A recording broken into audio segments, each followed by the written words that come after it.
да бъде 27 ноември 2011 година. Благодаря.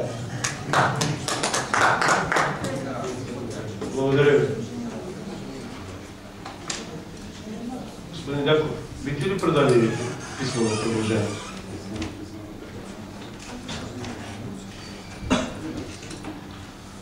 Уважаеми колеги, имате думата. Общинският съвет насрочва референдум за проучване и добив на шистов газ на 27 ноември 2011 година.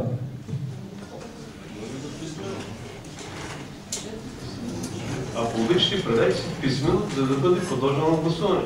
Запишете ли? Дайте. Други колеги, заповядайте, господин Желев.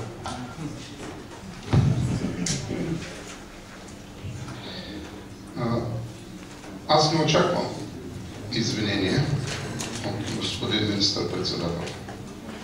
Под моето достоинство е да очаквам извинение от човек, който може и се позволява да изрича такива думи.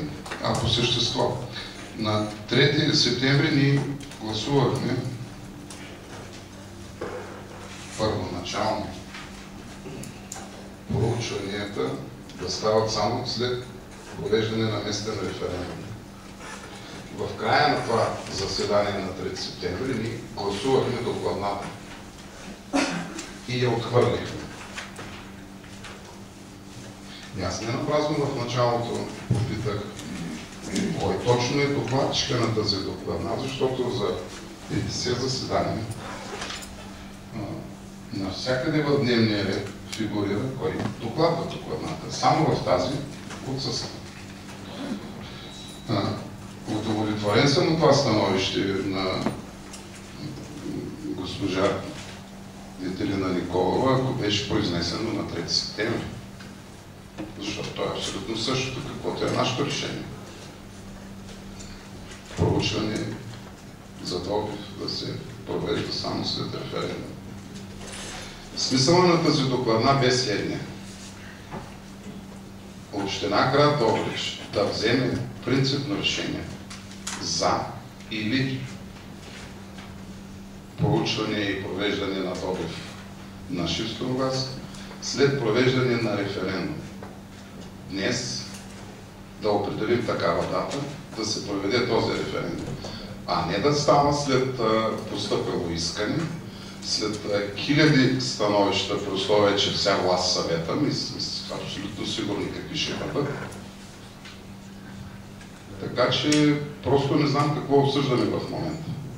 И за да бъдем аполитични, няма да кажа от коя политическа партия съм.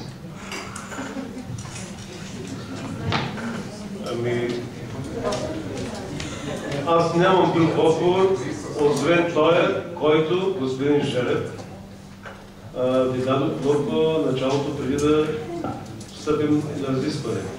Това е вашето решение от предното извънредно заседание на Общинския съвет от 3 септември 2011 година. Благодаря ви, господин Дяков. Заповядайте, господин Алексиев.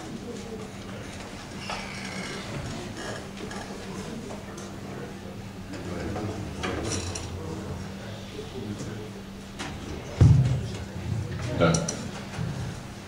Аз на 3 септември по уважителни причини бях тук, обаче тъй като става въпрос за един стремеж към посягане на правото за пряка демокрация и отсъства, не може това да бъде приоритет на БСП, защото десните сили са управлявали България и преди 1939 година и сме били във война с Америка. Не?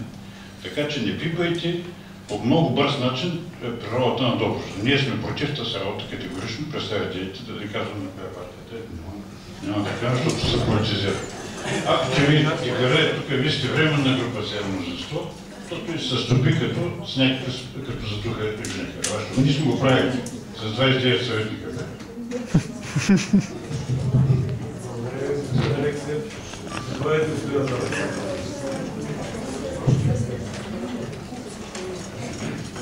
Уважаеми господин председател, виждам, че госпожа Маркова е в залата. Искам да направя предложение. Юрисконсулт към община Добрич. Основанието, на което е сменен члена на предходното решение, член 17, алинея 1, точка 8. Предложението на госпожа Николова е на съвсем друго основание. Искам да бъде разяснено защо е изменено основанието, така подробно и ясно, категорично. И искам да помоля председателите на комисиите, които бяха запознати, водещи комисии, така наречени, макар че аз не мога да кажа коя комисия е по-водеща и по-най-ефективната, всички са еднакво поставени. Имаме, доколкото знам, две решения, бих помолял председателите да запознаят Общинския съвет. Благодаря.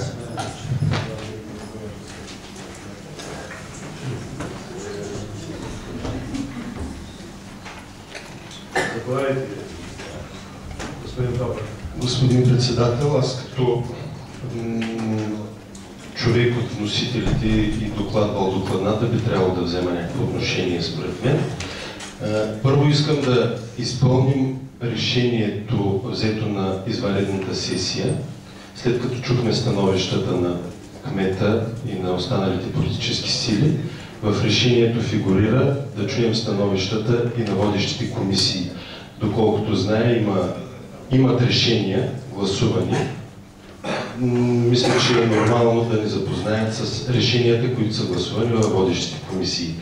И второ, внасянето на докладна и свикването на извънредна сесия за референдум,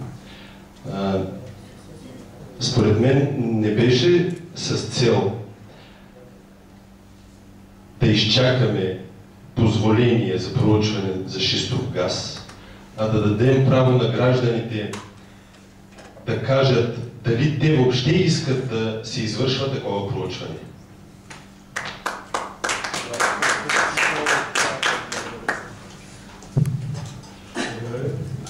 Заповядайте, госпожо Карамева. Уважаеми господин председател, уважаема госпожо кмет, колеги общински съветници, ще ви запозная с решение номер 447 на Постоянната комисия по бюджет, финанси и данъчна политика. Комисията се обединява за обявяване на мораториум върху проучване и добив на шистов газ на територията на община град Добрич до приключване на доклада за оценка въздействието върху околната среда.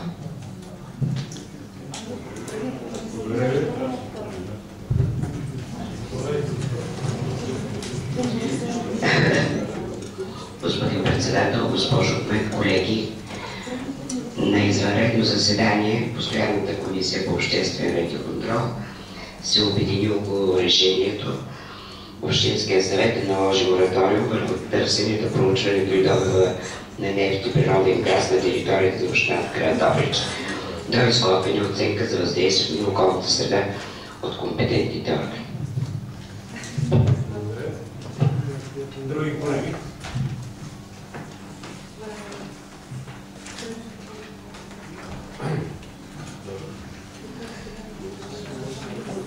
Заповядайте, господин Великов.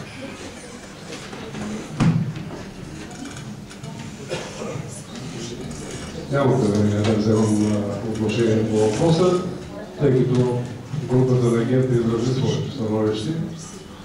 Но аз задавам следния въпрос. Ние в момента какво коментираме? Решението на Министерския съвет. И ако ние коментираме решението на Министерския съвет, как бихме го отхвърлили или отменили? Ще отиде някой от нас, няма значение кой, при министър-председателя и ще каже: господин министър-председател, вие сте вземали едно неправилно решение. Разрешили сте проучване за не за добив, проучване за находища на нефт и газ. И какво се случва след това? Според мен нищо. Значи ние нямаме събитието разрешение за добив, за да искаме референдум. Ако това събитие, разрешение за добив беше на лице, тогава, моите уважения, аз също щях да подкрепя едно такова решение. Затова аз подкрепям становището на кмета. Такова събиране и решение за референдум да се направи само ако имаме събитието решение за добив. И тогава ще има всички тези атрибути, които са за ОВОС и мораториум и така нататък. Благодаря. Благодаря ви, господин Великов. Други желаещи?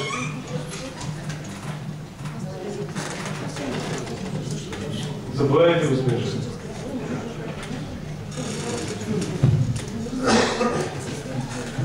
Благодаря ви, че помните от коя политическа сила съм.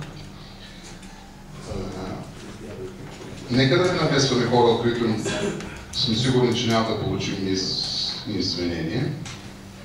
Искам да ви прочита част от становището, което току-що беше прочетено. Нещо повече, община град Добрич, заключава в рамките на населеното място, град и в нашата община не разполага с земя държавна собственост. Ерго, ние тук днес можем да вземем становище, без да е необходимо искане от Министерския съвет или от които да са други институции. Опита да се наложи мораториум, който е похвален и все пак е крачка напред от предното заседание, е още веднъж опит да се избяга от насрочване провеждането на референдум. Благодаря ви. Заповядайте, господин. Съжалявам, че се намесвам това, което Желев преди малко. Напротив, държавата има 4000 декара държавна земя. Цялото летище е държавна земя. И ако такова проучване е вземато като решение да се направи, нищо не пречи на Ресенския съвет да разреши да се правят сондажите в летище. Благодаря.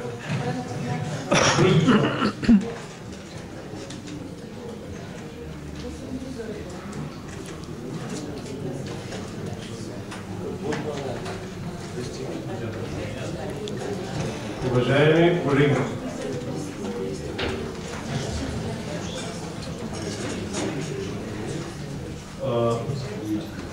пак изпаднахме в положение да коментираме решението от хипотези, което не беше така най-доброто решение на днешното заседание.